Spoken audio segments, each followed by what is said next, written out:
أشهر وأجمل راقصة وفنانة نجحت في كل أدوار الإغراء، وأنتجت فيلم مشهور ونجحت فيها أيضا. تميزت بخفة دمها وأتقنت الرقص الشرقي، واتجهت للسينما ولها أدوار مميزة، أبرزها دور ثانية في فيلم صرصرة فوق النيل، ونجحت أكتر من كل رقصات جيلها. أم كلثوم أطلقت عليها سيمفونية الرقص الشرقي. الفنانة نعمة مختار اللي اختفائها من على الساحة الفنية أصبح لغز، اختفت من سنة 1974، وأكتر ما يؤكد وجودها الحي هو المنتج الفني عمرو الصيفي ابن الفنانة الراحلة زهرة العلا. بيقول إن هو على تواصل بيها، وأكتر المواقع بتقول إنها توفت في 9 نوفمبر 1989 بعمر 57. الراقصة نعمة مختار الممثلة والراقصة والمطربة التي اشتهرت في الخمسينيات حتى منتصف السبعينات القرن الماضي. اسمها نعمة مختار عبده محمد، مواليد 16 نوفمبر 1932 بالإسكندرية. أيقونة الرقص الشرقي اللي هي صرحت لمجلة الموعد اللبنانية إن اعتزالها الفن جاء لتسترد حياتها وتعيش مع الله أجمل أيام حياتها، وابتعدت عن الساحة الفنية منطوية على نفسها.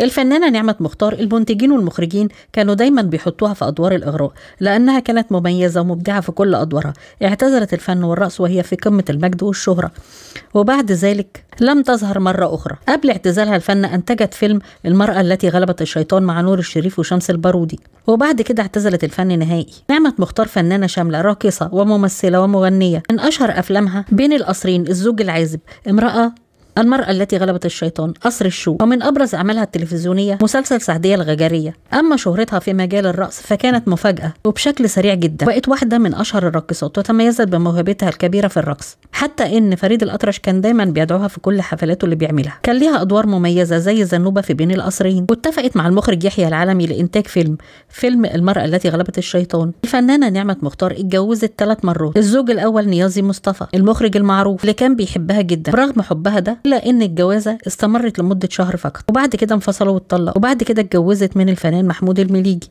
ولم تستمر زواجهم لفترة كبيرة بسبب تدخل زوجته الفنانة الكبيرة علوية جميل اللي أجبرته على طلاقها. واتجوزت للمرة الثالثة من لواء شرطة، وأنجبت منه ابنها الوحيد محمد. اتولدت الفنانة نعمة مختار واسمها نعمة مختار عبده محمد في 16 نوفمبر 1932 بالإسكندرية. واكتشف الموسيقار بليغ حمدي صوتها الحلو، وجهز لحن يناسب صوتها، والأغنية اللي غنتها اسمها من عينيا. رصيدها الفني 46 فيلم و4 مسلسلات، ولحد الآن اختفائها لغز. ناس تقول متوفية وناس تقول لسه عايشة. المهم اللي هي اختفت من سنة 1974، يعني بقالها دلوقتي 50 سنة مختفية، ولو عايشة يبقى عندها 94 عام. لو حد عنده أي معلومة ممكن يفيدنا بيها، اكتبولي في التعليقات.